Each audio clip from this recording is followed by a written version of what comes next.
Alright guys, welcome back to the channel. We are going to show you how I set up my service truck and how I put an inverter in it. Instead of using a generator, a gas generator, I just switched over to, well, I didn't switch, I decided to go this route, and it's been working out pretty good so far. And I just want to show you how I hooked it up and see if this might work for you. Alright guys, let's get to it. And again, thanks for watching guys. I'm going to be shooting more videos and try to get more. If it's interesting, I'll put it up. So there you go. Mobile mechanic back in business. Here we go guys, let's show you how I set up the inverter. Alright guys, hope you guys can hear this good. And here you go, the inverter. It's over in the back. Over in the back. So I wanted to be, you don't want to be where you're working at, so I wanted to put it tucking in the back over there. And I wanted to get an inverter that had a remote control so I can turn it over here on the side, so I don't have to go in all the time to go turn it on. So there's some inverters that don't have that, so I preferably would want one with the remote so you don't have to go all the way inside to turn on. It depends on where you're going to put it. I could have put this all the way up here, but I didn't want it right there. I wanted it kind of tucked in the back. This depends on what your trailer is too. So we're going to turn on, and then I'm going to show you everything in the setup. Okay, there you go. I already have the light on, ready to roll. So I just put it this way. I had it connected and then let it get juiced up for here in a minute, and I'll turn that back on. All right. Oh yeah. All right, so you guys, I have a 3 battery 12-volt battery system. These are AMG batteries, 3 AMG batteries. They're 80 watt hours, and that's equivalent to 240 watt hours. And the more batteries you have, the more, of course, more time you can run on them. But the one of the most expensive thing is probably the batteries. Yeah, they're most.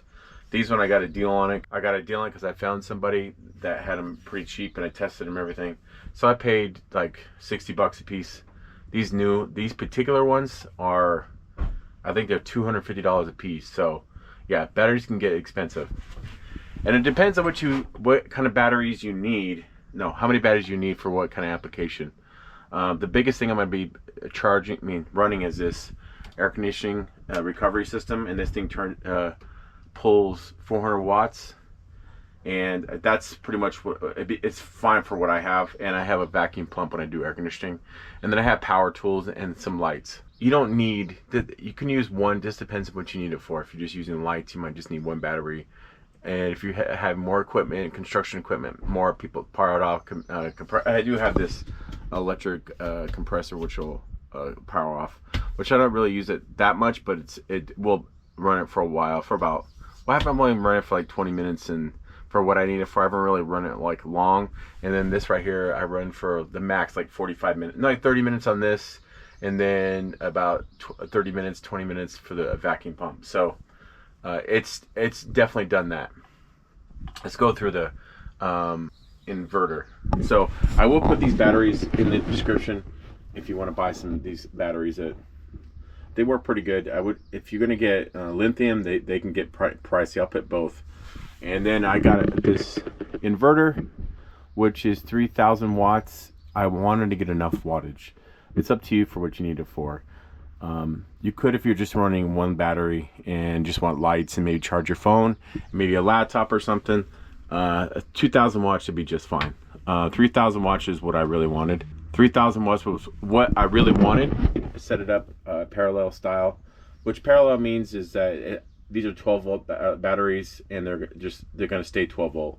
You're just adding banks of more 80 amp hours. So you're just adding time. Like if you're making your fuel tank of power bigger, like if you had a fuel tank, if you're trying to put an analogy to it. No, this is parallel, positive to positive to positive, and negative to negative negative, and it just adds. The more batteries you add, the more amp hours you add. I did add a breaker. You can see right there is a breaker.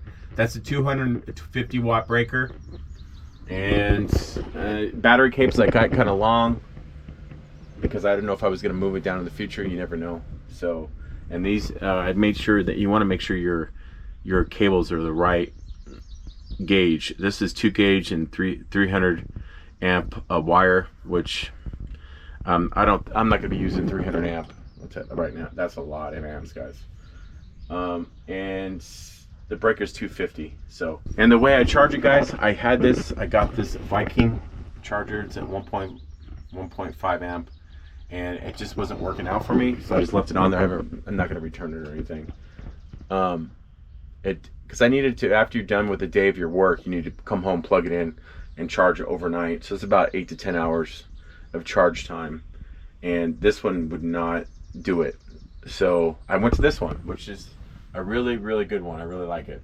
The reason I like it is, if you can see the brand there, the reason I really like it, it has 2 amp, 4 amp, and 6 amp, which is large, it says, and the size of the battery. So I put large, and I like the indicator right here where it tells me when it's completely charged, or is at what percentage, and it shuts itself off when it charges the battery. So whenever it comes at night, it's totally charged and ready to go.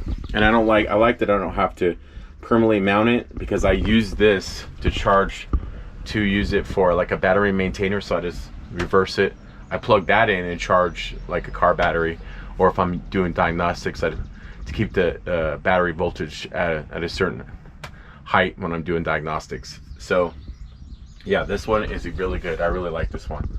It's really light, and it's really. So I will eventually do solar. Haven't had the time yet, or the means to do it yet. And I could use the truck itself, my car, to charge it from the alternator.